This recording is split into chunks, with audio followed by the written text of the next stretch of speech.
Let me tell you about the moment a 47-year relationship ended. Not with a fight, not with a scandal, but with a single name. Eala, ranked 31st in the world, 20 years old, from Quezon City, Philippines, and as of right now, the sole commercial focus of the most historically loyal automotive sponsor women's tennis has ever seen. Every dollar, every resource, every ounce of prestige that Porsche once spread across an entire sport redirected to one person. WTA officials, they are furious. And I want to explain exactly why. Because the story underneath this headline is far bigger than a sponsorship announcement. Let's start with 1978. A 15-year-old named Tracy Austin showed up in Filderstadt, Germany. Pigtails, braces, and this quiet intensity that made everyone in a room stop talking. Porsche was there, and something clicked that day that would last nearly half a century. 47 consecutive years. That's not a business arrangement. That's a marriage. Through Navratilova's dominance, through Hingis' genius, through Sharapova's theater and Kerber's quiet grit and Swiatek's 5 Grand Slam titles. Through every era, every controversy, every commercial storm, Porsche didn't flinch, they stayed. The Porsche Tennis Grand Prix in Stuttgart became Europe's oldest professional women's indoor tournament. When they moved it to the Porsche Arena in 2006, they literally put their name on the building. Players voted it their favorite tournament in its category 10 separate times between 2007 and 2019.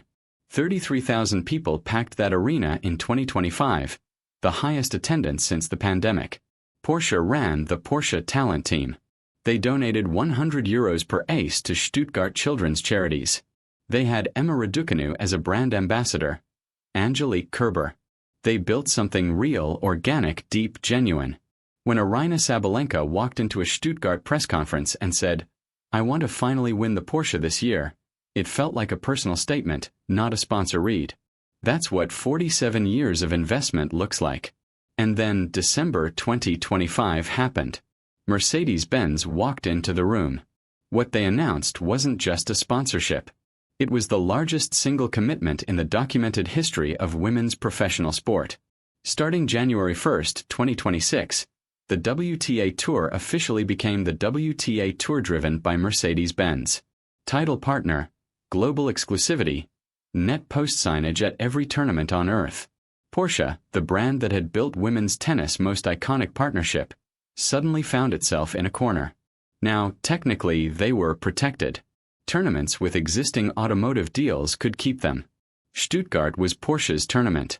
They'd organized it, funded it, named the arena. Mercedes couldn't touch that. But the broader identity, the most loyal sponsor in women's tennis designation they literally carried on their own website, that belonged to the whole tour. And the whole tour now wore a 3-pointed star. 3 sources familiar with the internal negotiations confirmed that Mercedes' deal included provisions to eventually buy out Porsche's secondary partnerships at WTA 250 and 500 level events. The timeline was deliberately vague. The tension was not. So Porsche made a decision. Not a defensive one, not a grudging retreat, but a pivot executed with the kind of velocity that separates brands who build legacies from brands who simply participate in them. And the direction of that pivot. It had a Philippine passport. 1 week before the announcement that shook the tennis world, Tennis 365 published an industry analysis. One line in it reads like a prophecy now. Eala has yet to win a WTA title. She hasn't broken into the top 20, but there is a big reason why. All sports, all demographics. Porsche's commercial team had been reading the same reports. They reached out to her management through channels that people inside her team described as architecturally flattering, as if whoever designed the approach had studied every previous negotiation surrounding her and specifically engineered it to avoid every friction point those conversations had hit. They weren't trying to compete with Nike's apparel territory. They weren't stepping on Babolat's equipment deal.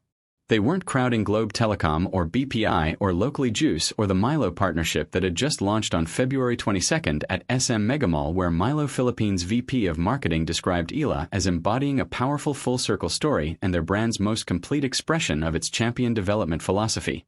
Porsche existed in a completely different universe.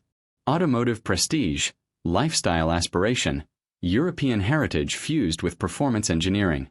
The exact intersection of speed, elegance, and competitive ferocity that had defined their identity since Ferry Porsche built the first 356 Roadster in an Austrian sawmill in 1948. No one else was standing in that territory. No one else could. And the number they put on the table, $200 million structured across a decade, encompassing brand ambassador duties, a lifestyle collection, fragrance development, and a dedicated Southeast Asian market campaign. The largest individual athlete investment in Porsche's entire corporate history by an enormous margin. Emma Raducanu had been an ambassador. Angelique Kerber had been an ambassador. Neither arrangement came close to this. All of it concentrated on one 20-year-old woman from Quezon City. When the WTA's leadership got wind of what was coming, the internal reaction wasn't polite concern. It was fury. And I want to be precise about why. Because the anger wasn't simply about losing Porsche. It was about what Porsche's decision implied about the WTA's commercial value. Think about the timing. Mercedes had just delivered the largest sponsorship in women's sports history. Billie Jean King herself called it transformative at the ceremony in Stuttgart. The WTA had spent decades arguing that institutional investment, not individual star power but the tour itself, was what deserved commercial recognition. That argument had finally produced a record-breaking result. And then Porsche stood up and said with its wallet rather than its words, "The institution isn't the product. The human being is the product." WTA officials who'd built entire careers on the collective investment argument watched Porsche redirect 47 years of women's tennis identity away from the tour and toward one player competing within that tour. The concern was about precedent. If Porsche could do this, what stopped every other institutional partner from following? Why buy the tour when you could buy the athlete? Why invest in the framework when the framework's entire commercial value was derived from the Sabalenkas and Swiateks and Goffs and Ealas competing inside it? The rage was about something simpler and more personal. The narrative was commercially accurate, and its accuracy was precisely what made it so infuriating. Strip everything away for a moment. Remove the fury.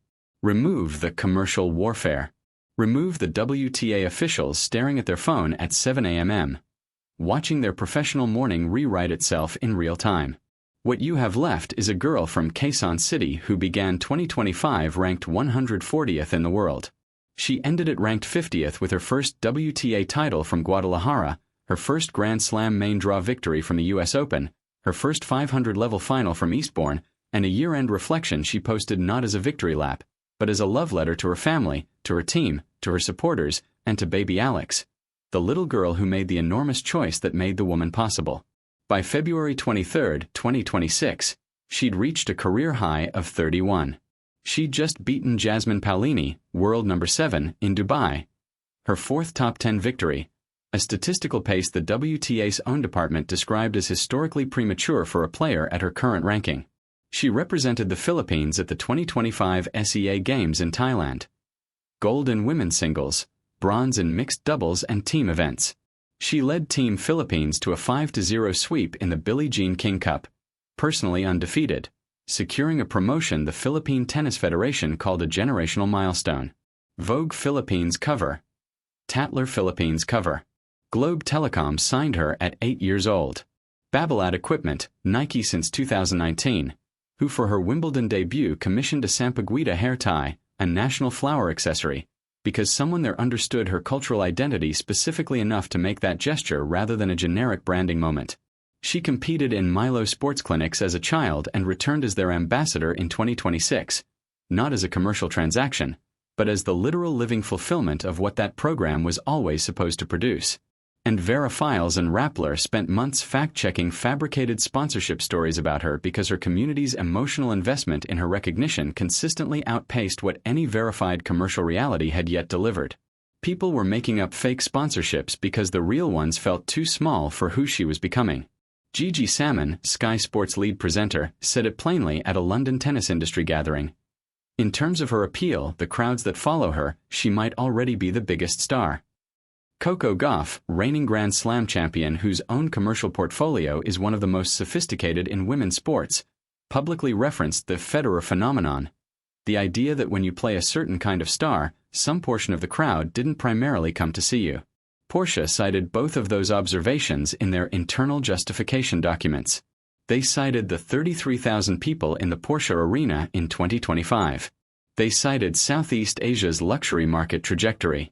They cited the verified reality that misinformation flourishes around Eala and recognized that a fan community producing viral fake endorsement stories at that volume represented a commercial intensity no manufactured campaign could ever approximate. Sky Sports, Coco Gauff, Tennis 365, Porsche's own analysts, they all arrived at the same conclusion through different routes. And Porsche moved. What they purchased wasn't an achievement already documented. It was an achievement still arriving. The WTA officials, furious about the pivot, had every structural reason for their anger. Tour brands need partner alignment. The Mercedes arrangement deserved the coherent stakeholder ecosystem that would allow it to generate projected returns. Their concerns were legitimate, professionally grounded, and entirely beside the point of what Porsche actually decided. Because at its deepest level, this decision had nothing to do with Mercedes. Nothing to do with commercial frameworks or title partner exclusivity or the protected status of a Stuttgart arena. It had to do with a 20-year-old who told cameras in Dubai, "How many people would love to be in my position? I make it a point every day to really give my all and be grateful for what I have." It had to do with a girl who said at Indian Wells with the quiet authority of someone who demonstrates rather than declares, "I know that I belong here." It had to do with the athlete who described her entire explosive breakthrough year not as a commercial triumph, not as a professional validation, but as a love letter. Porsche didn't abandon women's tennis. Porsche relocated its investment from an institution to a human being and chose the human being whose story most completely justified that relocation. The officials angry about that decision were arguing about frameworks. Porsche was arguing about something older, more durable, and ultimately more powerful than any framework the WTA has ever constructed. So, here's the question I'm leaving you with, and I genuinely want your answer in the comments right now. When Porsche walks away from 47 years of institutional loyalty to bet everything on one 20-year-old from the Philippines, is that the most commercially rational decision in the history of women's sports sponsorship? Or are they simply the first powerful entity willing to admit what everyone watching Alex Eala already knew? That some athletes don't belong to institutions, some athletes transcend them, and the moment you recognize one, everything else becomes secondary. Drop your answer below because when we come back to this story in 5 years, it's either going to look like genius or confirmation of something even more remarkable.